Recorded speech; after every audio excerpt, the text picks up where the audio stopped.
Hello students, good morning. स्वागत है आप सभी का एक बार फिर से ऑनलाइन क्लासेस के अंदर। तो हमारे बीएससी पार्ट फर्स्ट के पेपर सेकंड यानी इलेक्ट्रोमैग्नेटिज्म, हिंदी में कहें तो विद्युत चुंबकत्व के लेक्चर 7 में आज हम क्या डिस्कस करने वाले हैं। सबसे पहले हम पढ़ेंगे पृष्ठ समाकलन और उसके बाद में किसी सदिश क्षेत्र का डाइवर्जेंस यानी अपसरण, ठीक है, फैलाव। तो इससे पहले वाले लेक्चर में हमने क्या क्या पढ़ लिया था, रेखा समाकलन के बारे में पढ़ा था, उसका एक एग्जाम्पल लिया था, उसको सोल्व किया था हमने, ठीक है। वहाँ पर हमने देखा था कि बंद पथ पर रेखा समाकलन को परिसंचरण कहते हैं। बंद पथ पर रेखा समाकलन को क्या कहते हैं? परिसंचरण, सर्कुलेशन। और संरक्षित क्षेत्र के लिए बंद पथ पर रेखा समाकलन क्या आता है? शून्य आता है। उदाहरण क्या है? चुंबकीय क्षेत्र, ठीक है, ओके। और तो स्टार्ट करते हैं, ठीक है, पृष्ठ समाकलन से। चलो,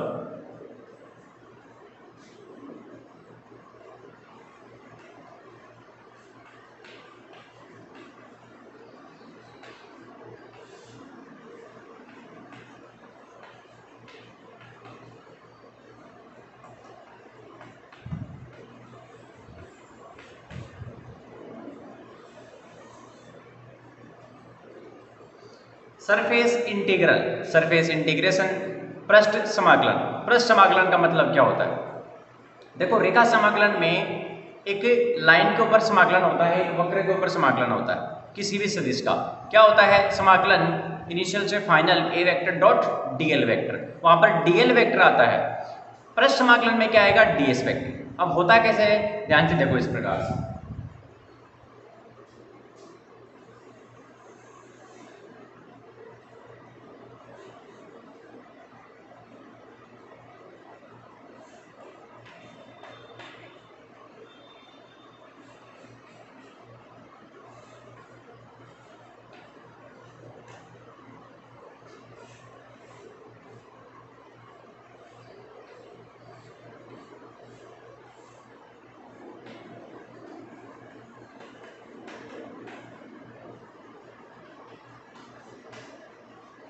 यहां पर अपने पास देखो, मैंने नीचे लिखा है सरफेस एस, सरफेस बराबर एस। यहां पर एक सरफेस एस है, एक पृष्ठ एस है, जिस प्रकार से बना हुआ है ये वाला।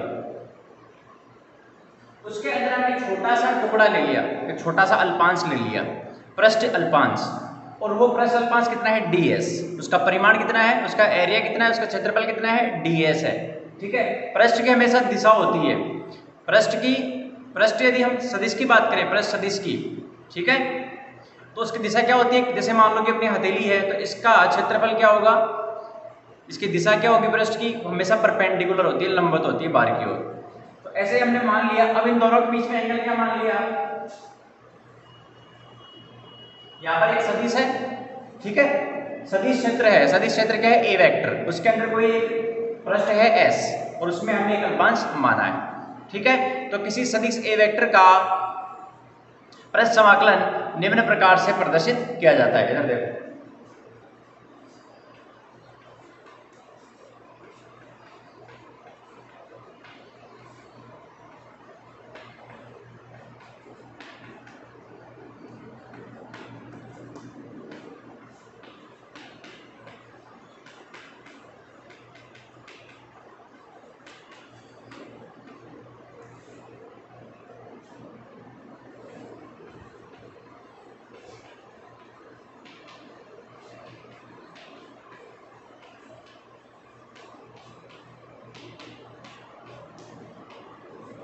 निम्न प्रकार से लिखा जाता है। किस प्रकार से लिखा जाता है? मैं यहां पर लिख रहा हूं।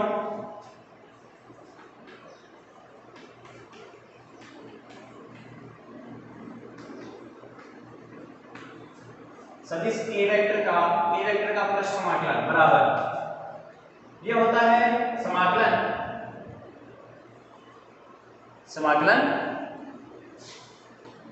ए वेक्टर डॉट डीएस वेक्टर।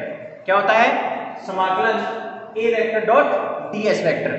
अब देखो, वहां पर तो डीएल वेक्टर आ रहा था, यानी वहां पर रेखा के ऊपर समाकलन था, लाइन के ऊपर। यहां पर आ रहा है सरफेस, ठीक है। ये किसके ऊपर है? एस, एस के ऊपर, सरफेस के ऊपर, ठीक है। वहां पर भी हम लिख सकते हैं, समाकलन के नीचे एल लगा सकते हैं, स्मॉल एल, छोटा एल। एल का मतलब क्या होगा? Line integral. एस का मतलब क्या होगा? Surface integral. ठीक है, इसको ओपन करते हैं।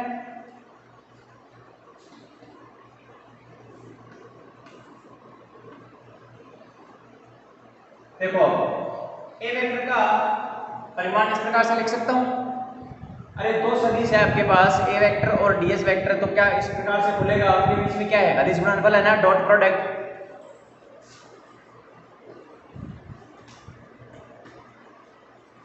ठीक है, ये दोनों आपस में क्या है? बराबर है।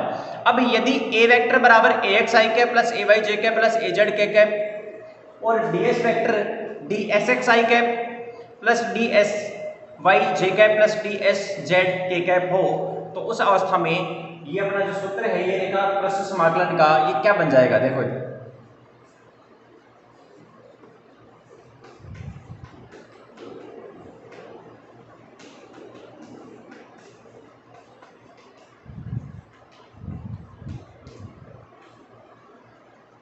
ठीक है,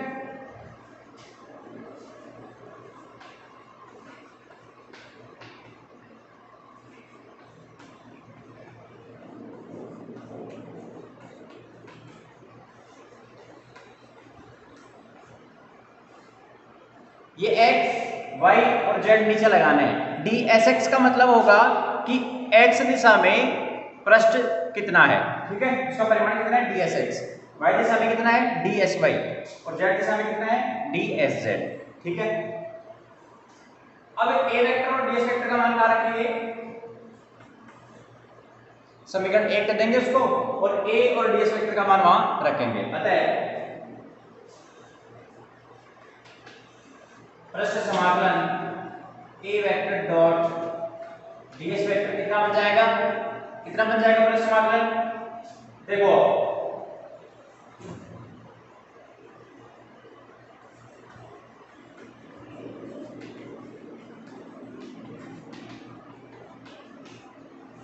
ये अपना a वेक्टर हो गया डॉट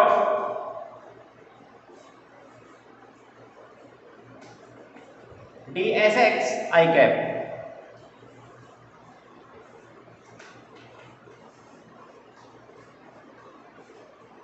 ठीक है, ए वेक्टर और डीएस वेक्टर का मान रख दिया। अब इसको सोल्व कर लेते हैं, इसको यहां तक इतना नोट कर लो।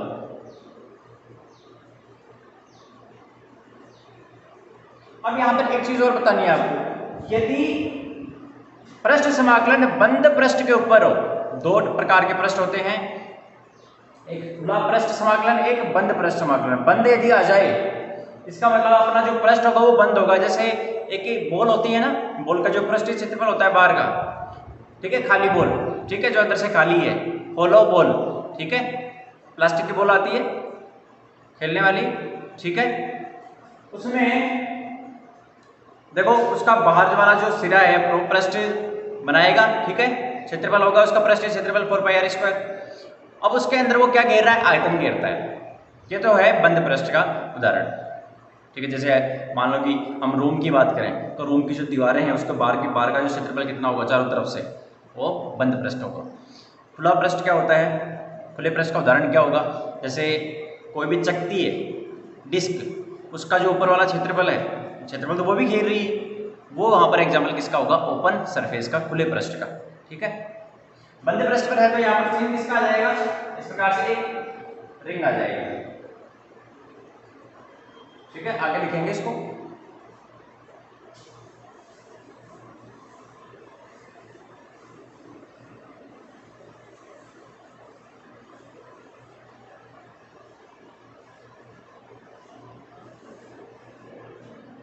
अब देखो इधर डॉट है तो आई कैप का किसके साथ होगा? ओनली आई कैप के साथ। ये बनेगा a x d s x, a y d s y और a z d s Z.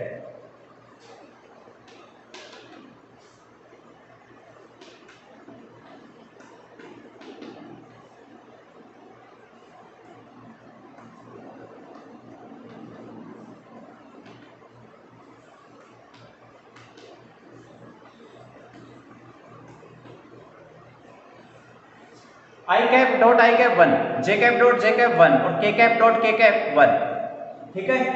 इसमें i cap dot i cap, j cap dot j cap और k cap dot k cap वाला part आ जाएगा। अब देखो dsx का मान क्या होता है, dsx क्या होता है ध्यान से देखना इधर।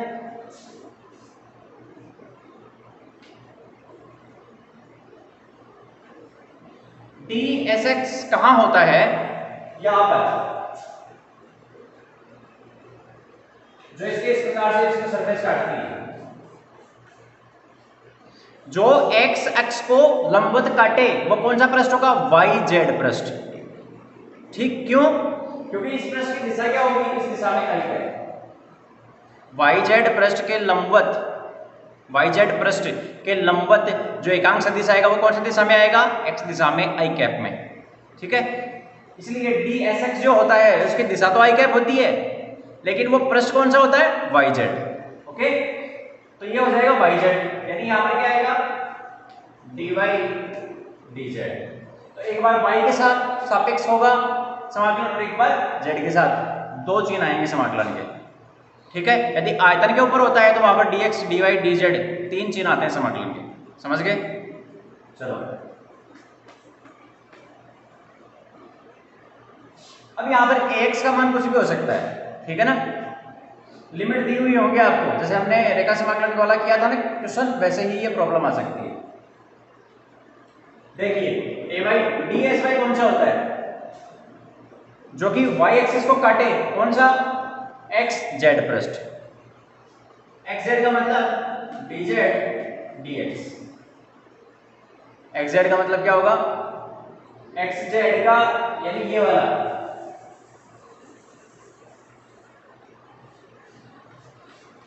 देखो इस प्रकार से ये y एक्सिस को काटता है, इसका एरिया कितना होगा, ये dx और ये dz dz एरिया निकल के आ जाएगा। ठीक है, क्योंकि जो अल्पांश होता है x दिशा में dx होता है, y में dy और z में dz, इसलिए ये वाली लंबाई तो कितनी है dz और ये वाली लंबाई कितनी है dx। ओके, ये गणित के अंदर पढ़ते होगी आप, लेकिन यहाँ पर हम ज्यादा इसको डिस्कस नहीं करेंगे। प्लस az dz क्या होगा, z को छोड़कर दोनों कौन कौन बच गए, x और y।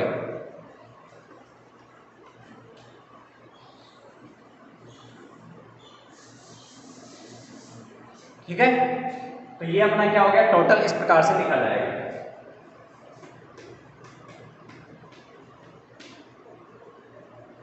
ये अपना क्या है, कंप्लीट पृष्ठ समाकलन।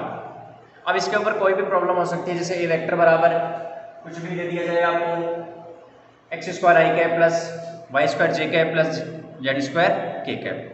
ठीक है, और उसमें पॉइंट दे दिया जाए कि आपको यहाँ से यहाँ तक क्या करना है, समाकलन करना है, पृष्ठ समाकलन निकालना है। तो कुछ नहीं करना, एक समान रखोगे, यहाँ लिमिट आपको दी हुई होगी dy की और dz की, और ay का मान होगा, लिमिट यहाँ पर होगी dz की और dx की, यहाँ पर az का मान होगा और रखना है। जैसे अपने वाले एग्जाम्पल में az मैंने क्या माना, कि इसको जेड स्क्वायर, यहाँ पर जेड स्क्वायर रखोगे। ठीक है, उसके बाद में इसको सोल्व करना है, लिखो यहाँ तक।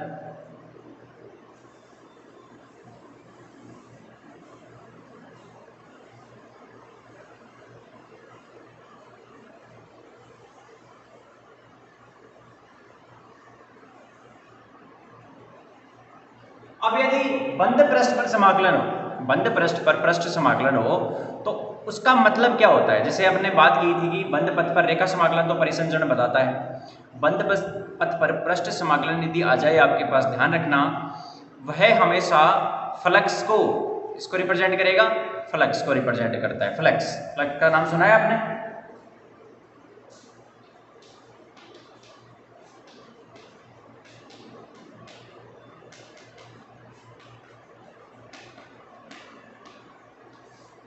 इसका मतलब होगा समाकलन होगा एस, एस का मतलब पृष्ठ समाकलन, और बंद का निशान ये होगा, ऐसा दिख जाए बंद पथ पर पृष्ठ समाकलन।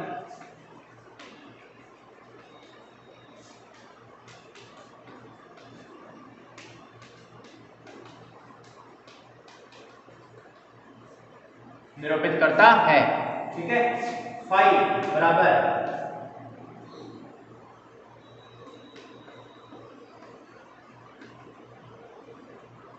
याद होगा आपको समाकलन E vector dot DS vector, तो आप क्या लिखते थे, फाई लिखते थे, फ्लक्स लिखते थे इलेक्ट्रिक फील्ड फाई ई, विद्युत क्षेत्र का फ्लक्स।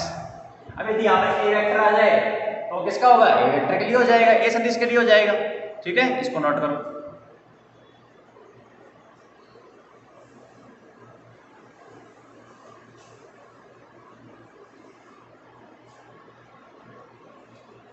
अब हम जो टॉपिक पढ़ने जा रहे हैं वो हमारा है, हमने प्रवणता पढ़ ली थी, अब हम पढ़ेंगे डाइवर्जेंस। अब डाइवर्जेंस को ध्यान से देखो इधर।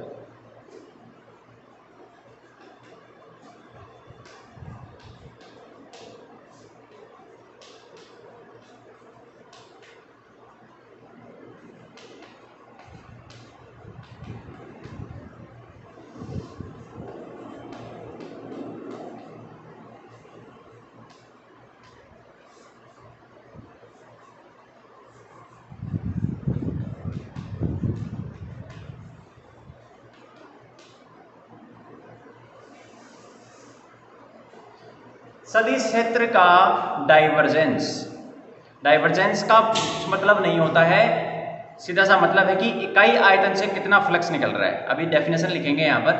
ठीक है, देखो इधर, जैसे आपके पास इस प्रकार से क्या हो, एक बंद पृष्ठ है S, ठीक, एक बंद पृष्ठ है S। अब बंद पृष्ठ क्या घेरेगा, अंदर आयतन भी घेरेगा, तो टोटल आयतन तो मान लो कि V घेर रहा है, लेकिन इसमें से एक हम अल्पांश आयतन लेंगे। आयतन अल्पांश क्या ले लिया, ये वाला पार्ट।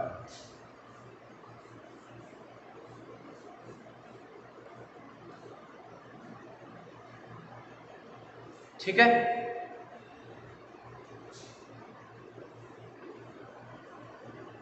इसका आयतन कितना है, dV। और यहां पर एक सदिश परिभाषित है,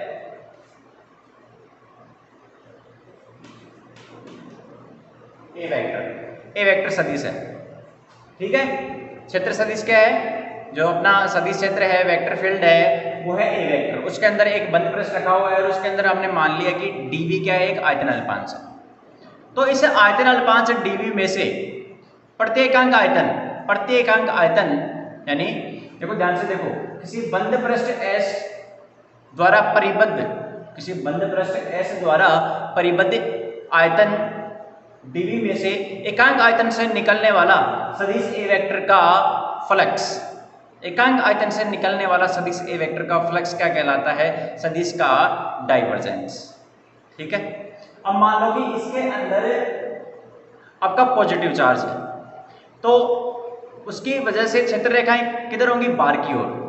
तो वहां पर हम क्या लिखेंगे, ई वेक्टर, कि ई वेक्टर क्या होगा, इस प्रकार से बाहर की ओर होगा, इधर इधर इधर चलो। ठीक है, तो प्रत्येकांक आयतन में से विद्युत क्षेत्र का कितना फ्लक्स निकल रहा है, वो विद्युत क्षेत्र का क्या कहलाएगा, डाइवर्जेंस कहलाता है। ठीक है, ओके, लिखते हैं इसकी लैंग्वेज।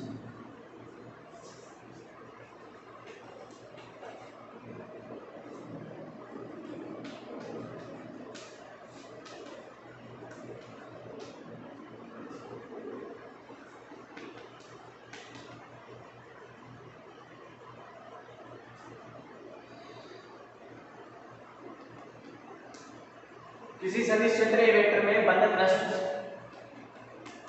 S द्वारा परिबद्ध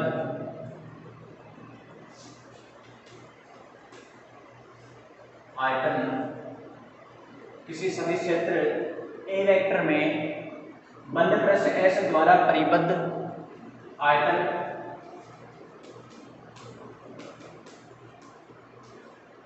प्रति एकांक,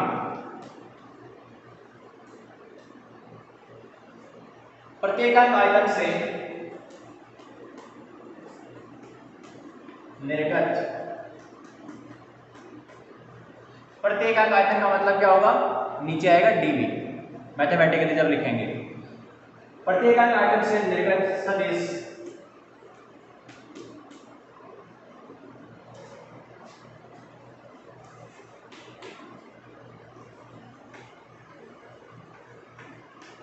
फ्लक्स से निर्गत सदिश का फ्लक्स, सदिश ए वेक्टर का या सदिश क्षेत्र का डाइवर्जेंस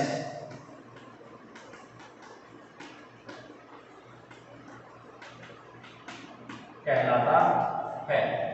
ठीक है, क्या कहलाता है? डाइवर्जेंस कहलाता है। देखो कि डाइवर्जेंस ऑफ ए बराबर, इसको लिखते हैं DIB से। DIB का मतलब होगा, देखो डाइवर्जेंस में से DIB निकालिए, DIB और किसका? ए वेक्टर का, बराबर क्या होता है? Limit dV tends to 0। प्रत्येकांक आयतन करने का मतलब है कि वो 0 की तरफ क्या होगा? अग्रसर होगा। तो क्या होगा?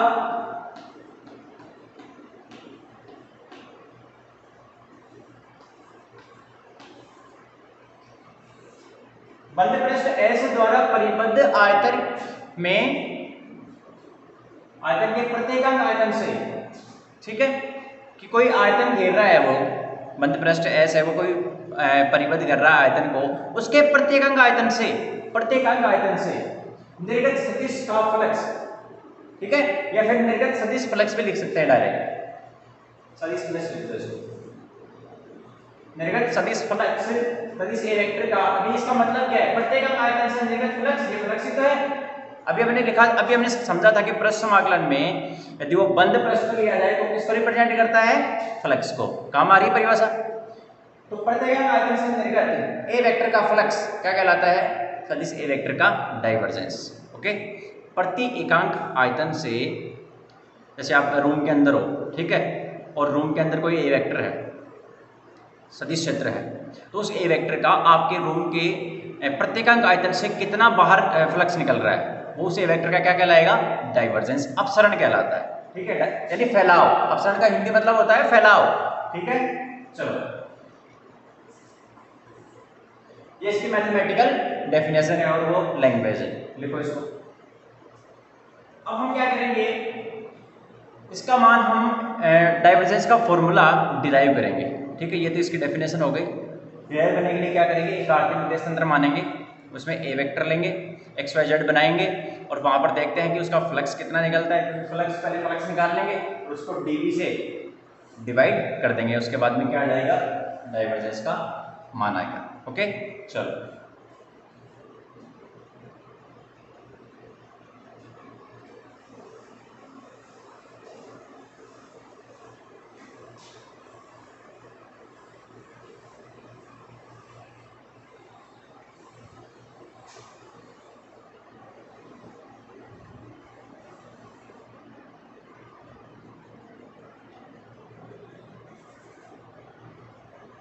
इसके निकालने के लिए हम क्या करेंगे, एक लाइन छोड़ देना और वहां से नीचे बनाना।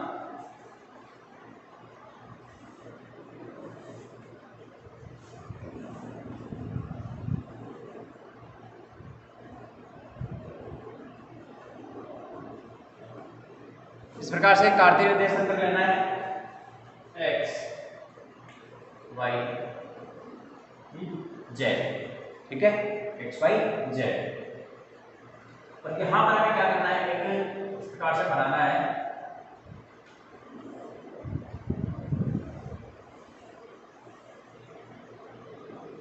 एक एक क्यूब बनाने जा रहा हूं, मक्खन बनाने जा रहा हूं। ठीक है,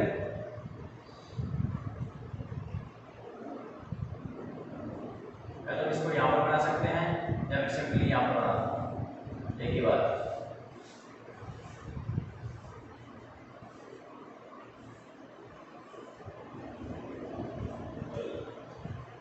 इस क्यूब में से हम क्या करेंगे, अब यहाँ पर ये वो क्यूब किसको रिप्रेजेंट कर रहा है? ये जो क्यूब है, ये घन जो है, वो किसको रिप्रेजेंट कर रहा है? जो हमने बंद पृष्ठ एस में क्या बनाया था, आयतन बनाया था डीवी, उसको रिप्रेजेंट कर रहा है।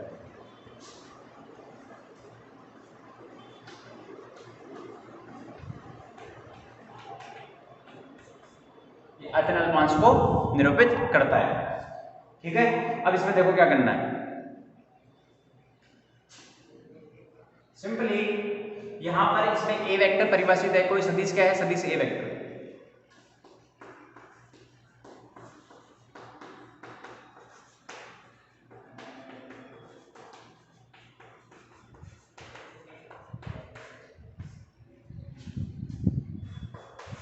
क्योंकि सदिश, क्योंकि देखो सदिश ए वेक्टर का ही डाइवर्जेंस निकालना है, तो यहाँ पर सदिश क्षेत्र क्या है, ए वेक्टर कार्तीय निर्देश तंत्र में लेना पड़ेगा, और वो क्या होगा, उसके तीनों घटक होंगे आई कैप, जे कैप, के कैप।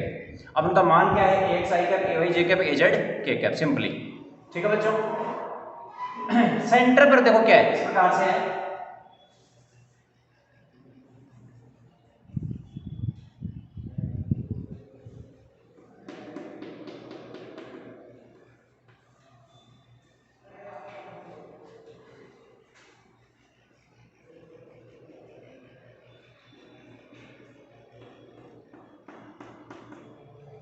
अंदर वाले डॉट डॉट लाइन से बनाया ताकि वो ऐसा लगे कि पीछे वाला हिस्सा है।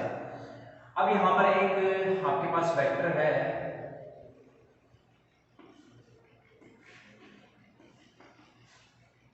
देखो ये रिप्रेजेंट कर रहा है एक्स को, ये रिप्रेजेंट कर रहा है ए वाई को, और ये रिप्रेजेंट कर रहा है ए जेड।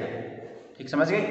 एक्स में घटक क्या है, एक्स, वाई में ए वाई, और जेड में अपनी तरफ बाहर की ओर, बोर्ड के बाहर की ओर यानी आपकी तरफ ए जेड।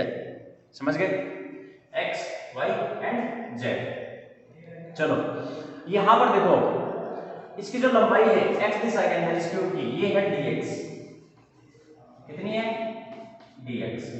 वाई दिशा में कितनी लंबाई होगी, ये वाली हाइट, ये वाली कितनी है dy, और जो अपनी तरफ है यानी ये वाला पार्ट, ये कितना है dz।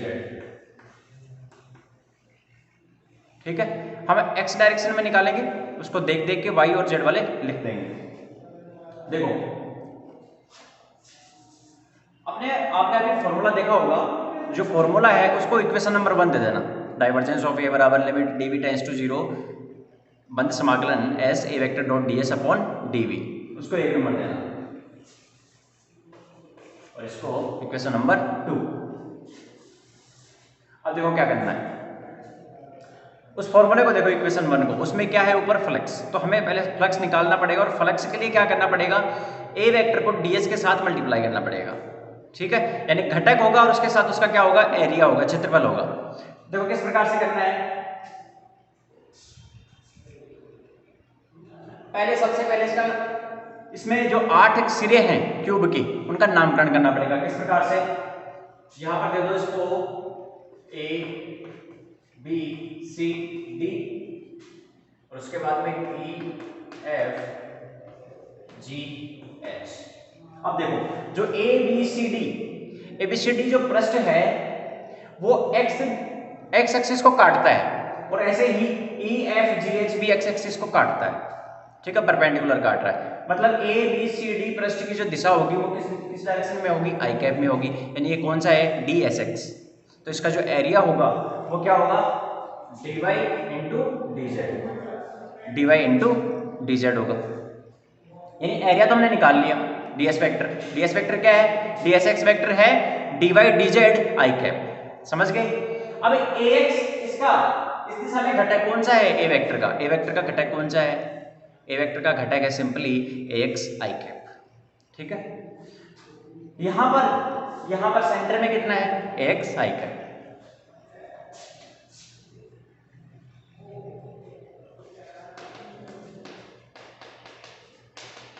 x दिशा में, क्योंकि मुझे यदि ए बी सी डी से कितना फ्लक्स निकल रहा है वो यदि निकालना है, ठीक है, ए बी सी डी से कितना फ्लक्स बाहर जा रहा है वो यदि निकालना है, तो मुझे ए बी सी डी पर घटक तो पता होना चाहिए। घटक को किससे मल्टीप्लाई करूंगा, एरिया से।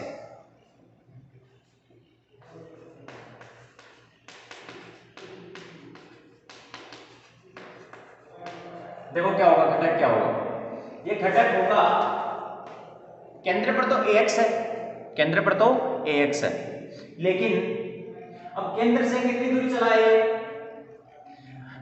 क्यूब के बीच में है, क्यूब की ये वाली लंबाई x दिशा में तो dx है, लेकिन सेंटर से ABCD वाली दूरी कितनी है, dx/2। कितनी दूरी है, dx/2, क्योंकि dx/2 पीछे भी तो है, क्योंकि वो केंद्र पर है।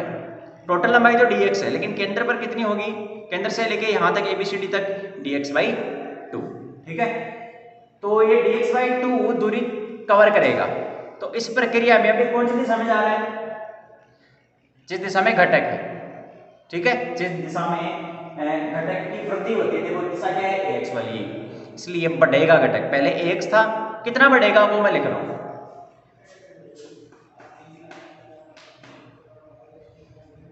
देखो x दिशा में सदिश ए वेक्टर का घटक क्या होगा और कहां पर होगा? सदिश ए वेक्टर का घटक पृष्ठ ABCD पर।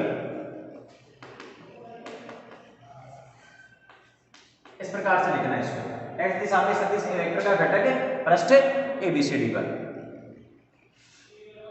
ठीक, वहां पर कितना घटक होगा उसको देखो ध्यान से। पहले x था, वहां तक जाते जाते इसमें क्या हो जाएगी? परिवर्तन की दर किसके सापेक्ष होगी? क्योंकि यदि हमें घटक को आगे लेके जाना है तो उसमें पहले परिवर्तन की दर देखनी पड़ेगी, और परिवर्तन की दर क्या होगी? AX में x के सापेक्ष, क्योंकि ये x दिशा में चल रहा है। ठीक है, इसलिए del AX by del x, इसको ध्यान से समझो, del AX by del x। अब कितनी दूरी कवर की है उसने? क्योंकि जब परिवर्तन की दर को दूरी से मल्टीप्लाई कर देते हैं तो उसकी जो विमा आएंगी वो किसके आएंगी? आंशिक अवकलज को याद करो। देखो यहां से x की विमा कट जाएगी, अरे 1/2 की तो विमा है ही नहीं, ये तो दूरी है dx/2। विमा किसकी बचेगी? ओनली घटक की। तो घटक में घटक ही तो जुड़ रहा है, घटक बढ़ जाएगा। पहले कितना था? सेंटर पर कितना है? AX। यहाँ से यहाँ ABCD तक जाने में उसमें वृद्धि कितनी हुई है वो लिखते हैं, परिवर्तन की दर को किससे मल्टीप्लाई कर दो? दूरी से। कितनी दूरी कवर की उसने? dx/2। ठीक है, तो del AX by del x dx/2।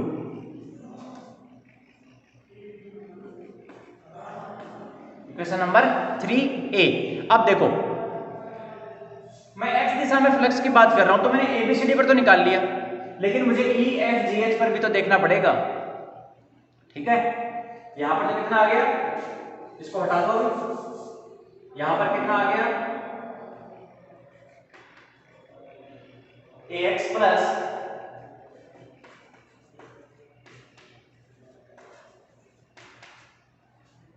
AX plus del AX by del x dx/2, इतना घटक आ गया। पीछे वाले में देखना पड़ेगा इस वाले पे कितना आता है। EFGH पर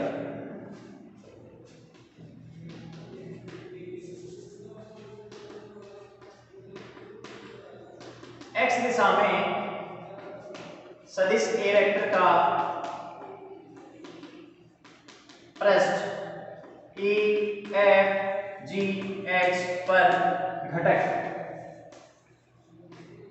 कितना होगा? ये इसको लिखते हैं AX डबल डैश, क्योंकि AX की बात हो रही है। AX डैश तो क्या है? ABCD पर। ये कहाँ है? EFGH पर। अरे बहुत आसान है ये। ठीक है, थोड़ी सी गणित है इसके अंदर, क्या है वो थोड़ा सा लॉजिक समझना है। AX डैश क्या होगा? EFGH पर। देखो EFGH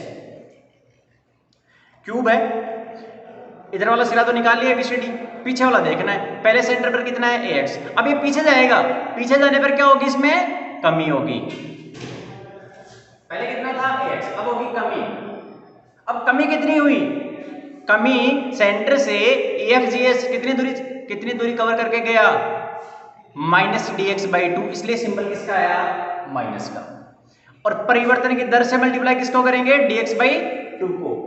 तो del AX by del x dx/2, ये फैक्टर ये बताएगा कि कितनी कमी हुई है EFGH तक जाने में, यहां से यहां तक जाने में। ठीक है, तो AX minus del AX by del x dx/2, और इसको दे दो इक्वेशन नंबर 3B। अब हमने दोनों घटक निकाल लिए, EABCD पर और EFGH पर निकाल लिया। ठीक है, अब हमें क्या करना है? फ्लक्स निकालना। अपना पर्पस क्या है? घटक तो हमने निकाल लिया, फ्लक्स निकालने के लिए क्या करते हैं? याद करो इसको, देखो फॉर्मूले को, इक्वेशन नंबर 1 को, A vector dot DS vector था। मतलब जब घटक को एरिया से मल्टीप्लाई करते हैं तो क्या आ जाएगा? फ्लक्स। ठीक है, चलो तो यहां से इस प्रकार से लिखेंगे, पृष्ठ ABCD से निर्गत फ्लक्स।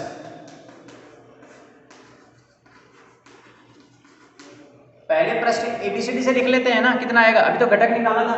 तो मैं देखो एबीसीडी पर घटक क्या है, ये वाला है, इस घटक को मैं किससे मल्टीप्लाई करूं, ये घटक कौन से एरिया से निकल रहा है, ए बी सी डी से तो निकल रहा है, तो ये एरिया कितना है, ये एरिया मैंने आपको अभी बताया था, ये है डी एस एक्स और वो होता है d y into d z. तो ये आ जाएगा 5x डैश, ठीक है, और ये आएगा ax plus del ax by del x dx by 2, और इसको मल्टीप्लाई किससे करूंगा, dy dz से। अब ये घटक से एरिया मल्टीप्लाई हो गया, इसका मतलब ये फ्लक्स को रिप्रेजेंट करेगा, y x को रिप्रेजेंट करेगा, लेकिन कौन सा है, डैश वाला है, मतलब एबीसीडी से कितना निकल रहा है। Equation number 3C। अब हम ई एफ जी एच से घटक तो हमने निकाल लिया, उस घटक को यदि एरिया से मल्टीप्लाई करते हैं तो क्या हो जाएगा, वो फ्लक्स हो जाएगा 5x डबल डैश, यानी उससे कितना फ्लक्स आ रहा है, ठीक है, क्योंकि इधर तो फ्लक्स निकल रहा है और इससे आ रहा है फ्लक्स, ठीक है। चलो first E F G H से निर्गत फ्लक्स कितना है, इसको हम लिखेंगे आगत फ्लक्स,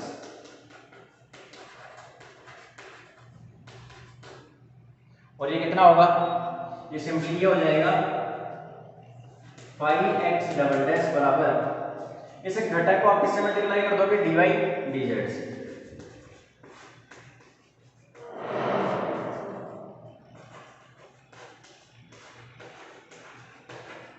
और ये समीकरण हो जाएगा 3D। अरे ए और बी के अंदर तो आ गए घटक, और जब घटक को एरिया से गुणा किया तो क्या आ जाएगा, फ्लक्स आ जाएगा। अब हम x दिशा में, एक तो निर्गत है एक आगत है, दोनों को जब ऐड करेंगे सदिश रूप में तो क्या आ जाएगा, फ्लक्स निकल के आएगा, x दिशा में नेट फ्लक्स कितना है, ठीक है।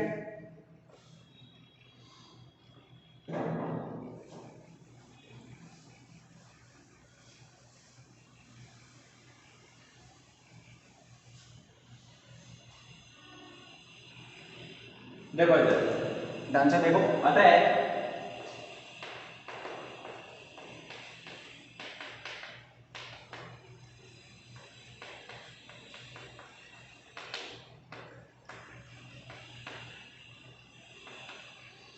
x दिशा में परिणामी फ्लक्स कितना होगा, 5x बराबर 5x dash minus 5x double dash, क्यों, क्योंकि ये निर्गत है और ये आगत है, इसलिए क्या आएगा, चिन्ह माइनस का। निर्गत फ्लक्स निकालना चाहते हैं ना, x दिशा का मतलब यही तो है कि इस दिशा में कितना जा रहा है आगे, तो इसमें से इक्वेशन 3C में से 3D को घटाओगे, तो इस इक्वेशन में जब इसको घटाएंगे तो इसको इस प्रकार से लिखा जाएगा ax plus del ax by del x, इसको ऐसे कैसे लिख दो, यहाँ पर dx by 2 dy dz minus ax, ये वाला तो ax का ही रहेगा, ठीक है ना, और ये रहेगा del ax by del x dx by 2 dy dz। अब देखो ये प्लस का है और ये वाला माइनस का है, क्योंकि इसके साथ क्या है, माइनस नहीं है ना, तो ये से कैंसिल आउट हो जाएगा, मतलब ax dy dz minus ax dy dz से कैंसिल, और ये del ax by del x dx by 2 है, और ये भी del ax by del x dx by 2 है, समान है इसलिए जुड़ जाएगा, हाफ और हाफ कितना हो जाएगा, 1,